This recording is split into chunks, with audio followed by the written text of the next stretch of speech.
এখানে আসা, এই যে আদ্রম পরিক্রমায় আসা আমাদের সার্থক। আমি জমা দিলাম, নিজে জমা দিলাম তা না, কিন্তু আমার বাড়ির আশেপাশে আত্মীয় স্বজন বন্ধু বান্ধব সবাইকে এই মঙ্গল যজ্ঞে যুক্ত করবো। আজকে একটা শুভ দিন, শ্রী আচার্যদেব নূতন করে ত্রিপুরার বুকে একটা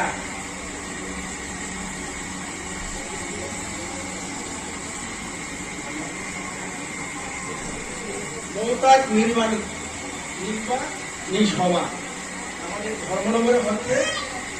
এটা